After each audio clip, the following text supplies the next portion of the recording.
Let's look at verse 1.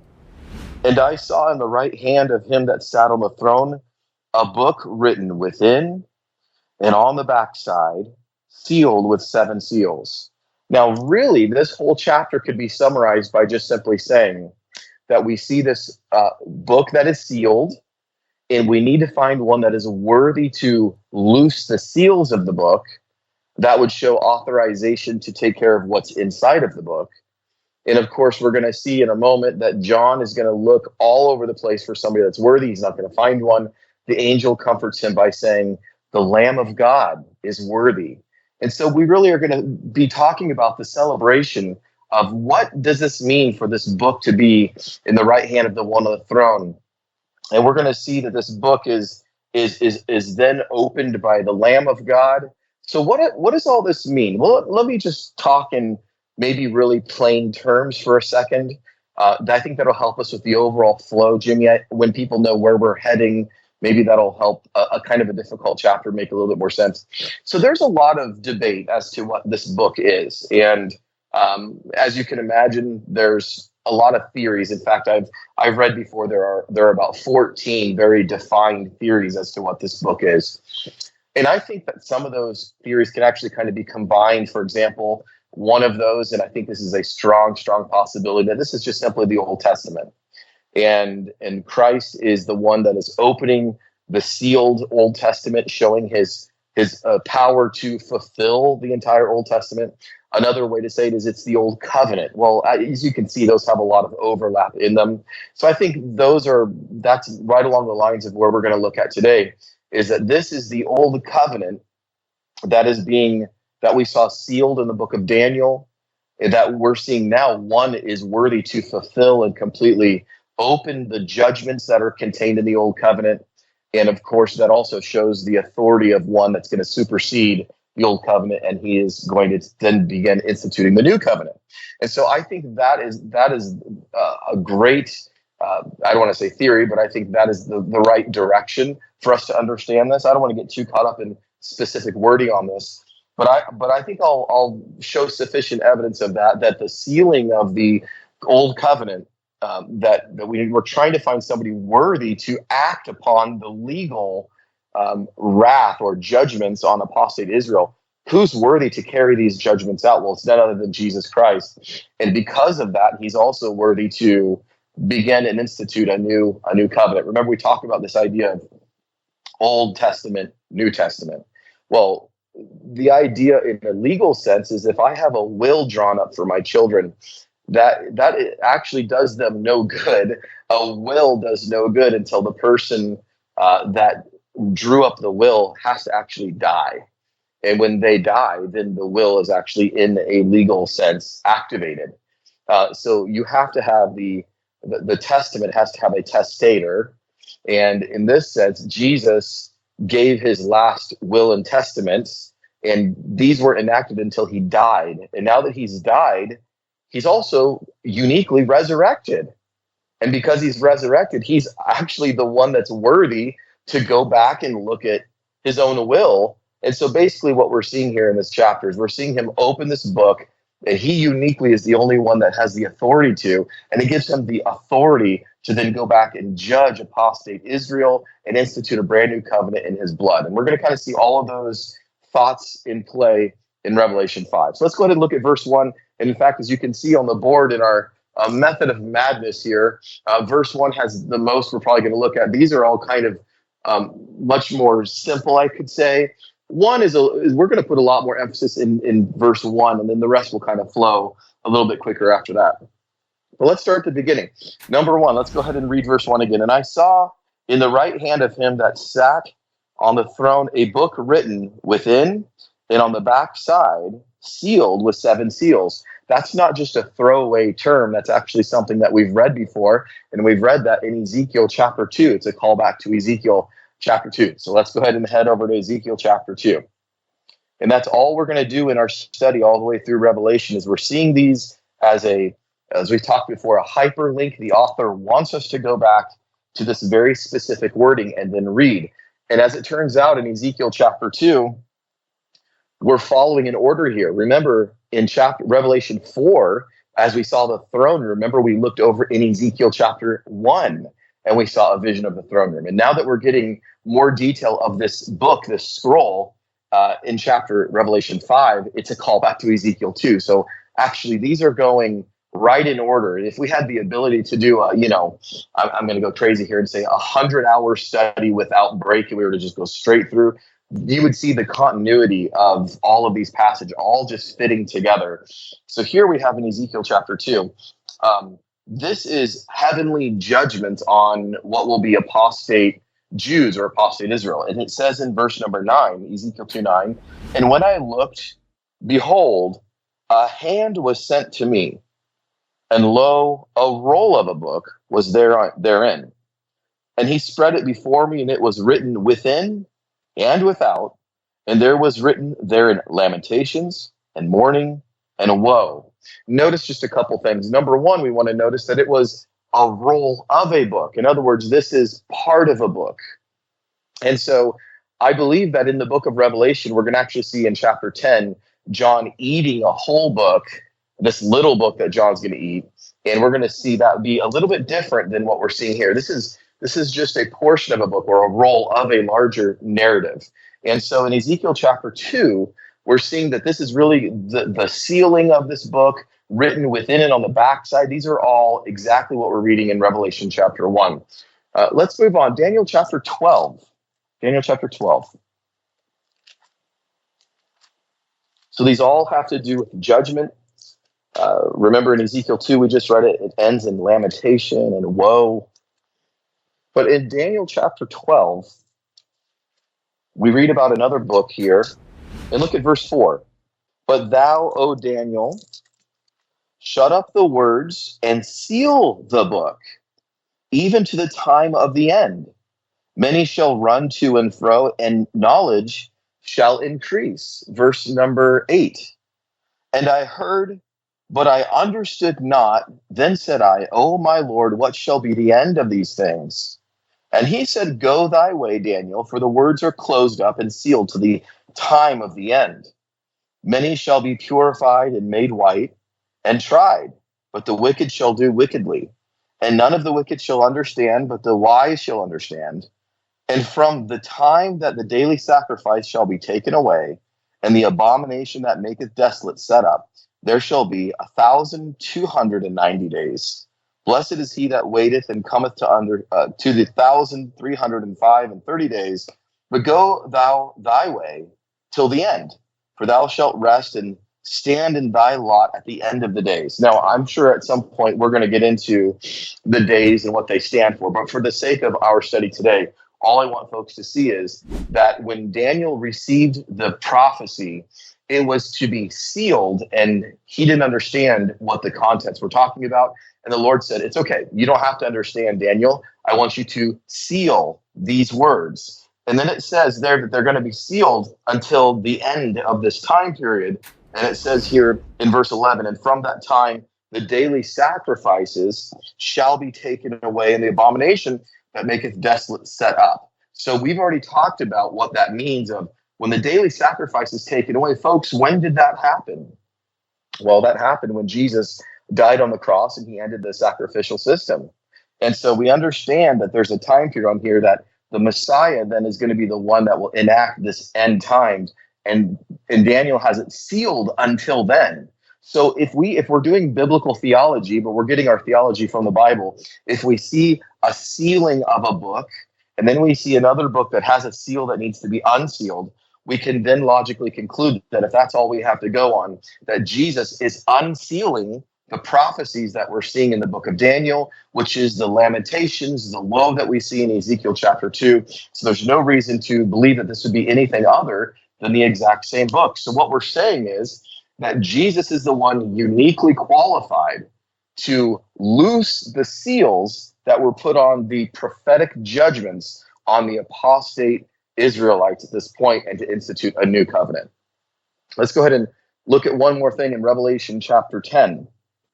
Revelation 10. We're going to get to this point, obviously, in our study, but we can just look at it real quickly here. In Revelation 10 and verses 8 through 11, we're going to read in the future here in our study, and the voice which I heard from heaven spake unto me again and said, Go and take the little book which is open in the hand of the angel which standeth upon the sea and upon the earth.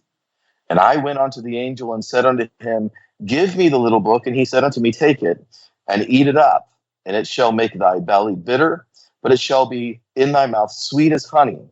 And I took the little book out of the angel's hand and ate it up, and it was in my mouth sweet as honey. And as soon as I had eaten it, my belly was bitter. And he said unto me, Thou must prophesy again before many peoples and nations and tongues and kings.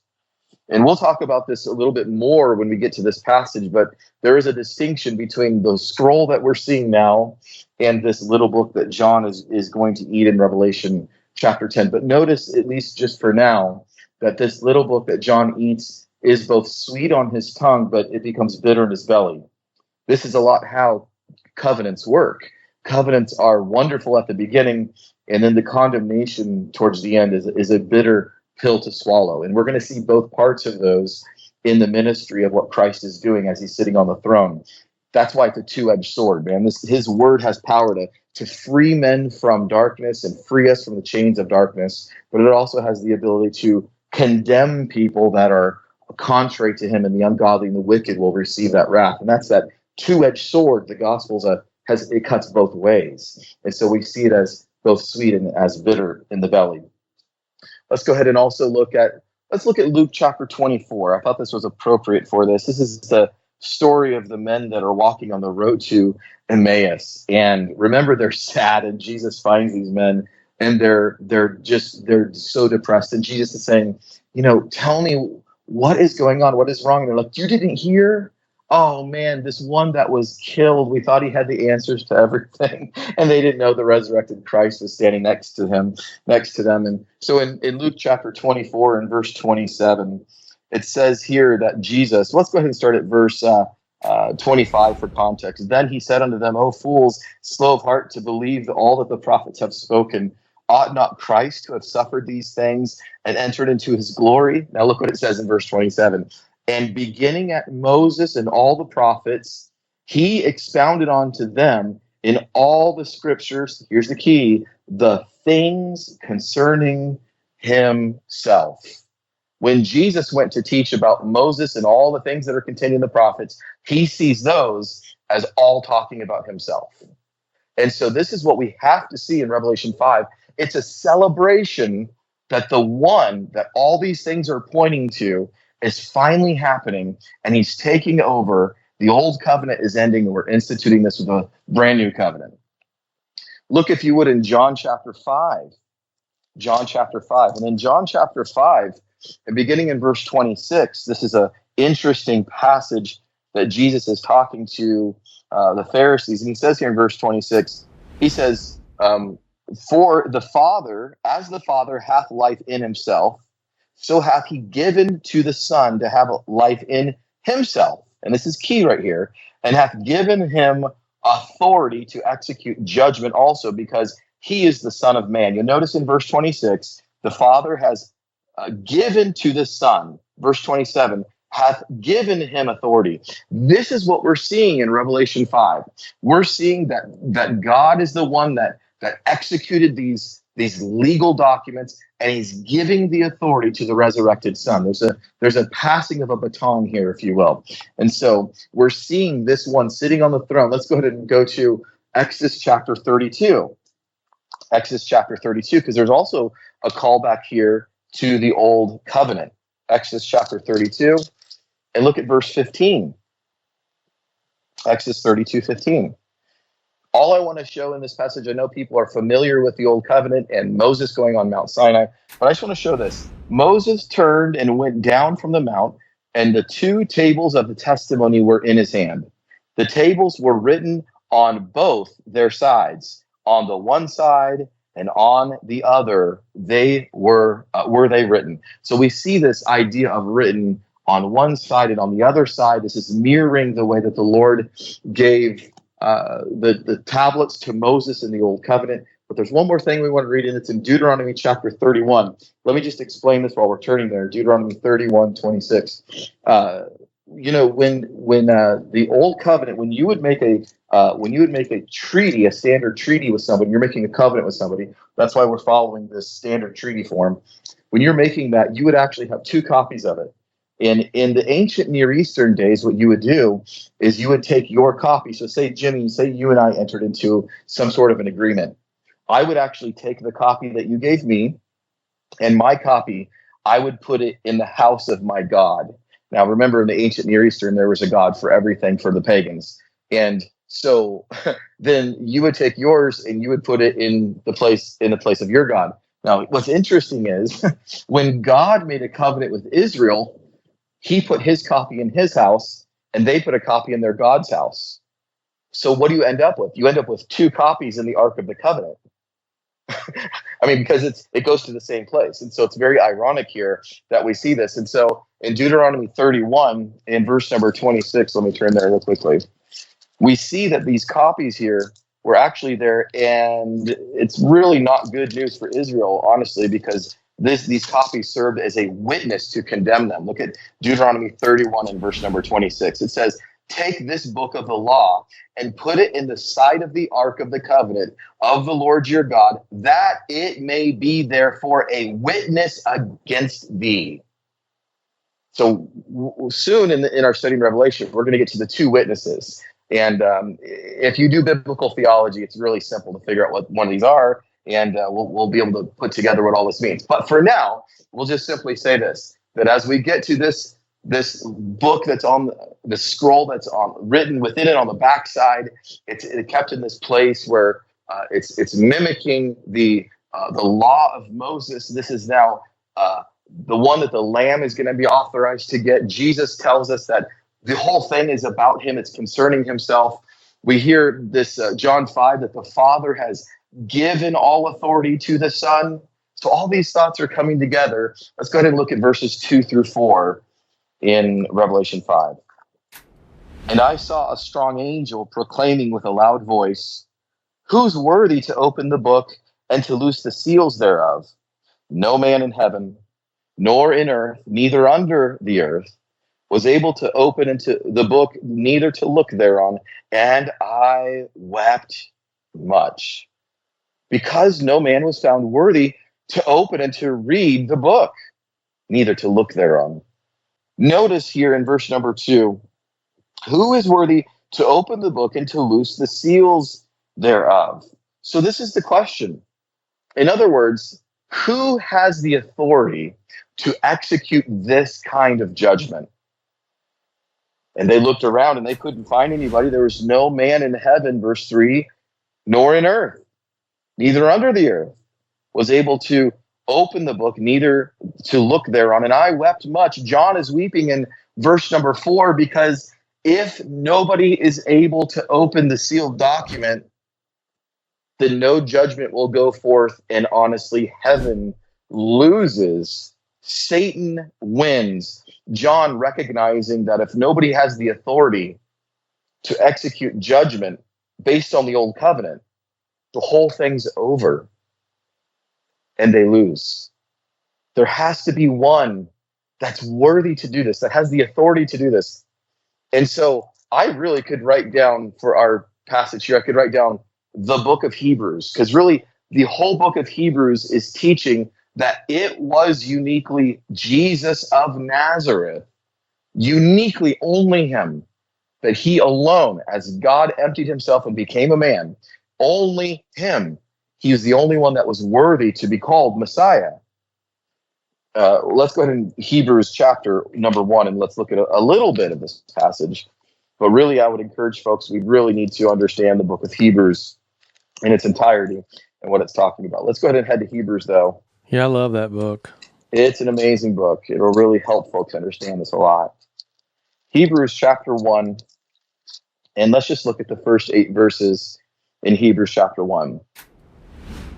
"God, who at sundry times and in diverse manners spake in time past according unto the fathers by the prophets, hath in these last days spoken unto us by his Son, whom he hath appointed heir of all things, by whom also he made the worlds." Now, Jimmy, let me just say real quick, if folks want to go ahead and look at Matthew chapter, why is it escaping my mind right now?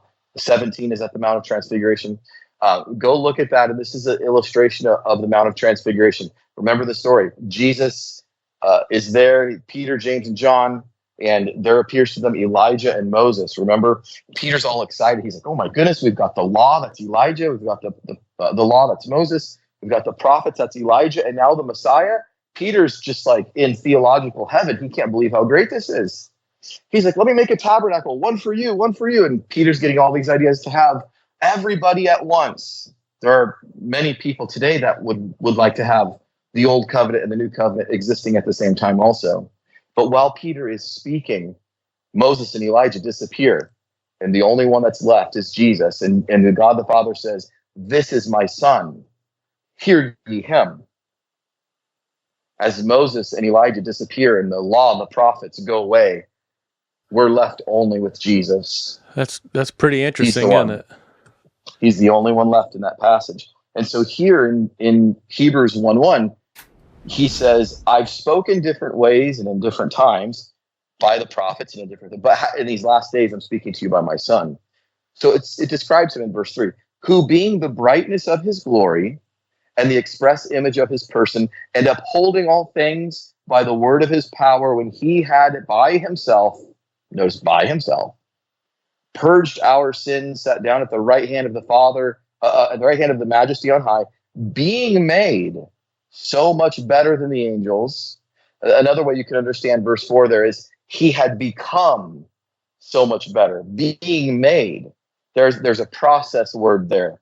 In other words, when he was born in Bethlehem as a child, as a baby, there was a process for him to go through. And then finally on the cross, he states, it is finished. And then he's resurrected and he makes the announcement. All authority has been given to me in heaven and on earth. There's a process for Christ to take back dominion from Satan on planet Earth. We see in the very beginning of our story that Adam was given dominion over the whole earth. We didn't use the word king for him, but we essentially could say he was the king of the entire earth. Then he forfeits his dominion and he gives it away to Satan. Then that's why we see Satan in Matthew chapter 4 and other passages.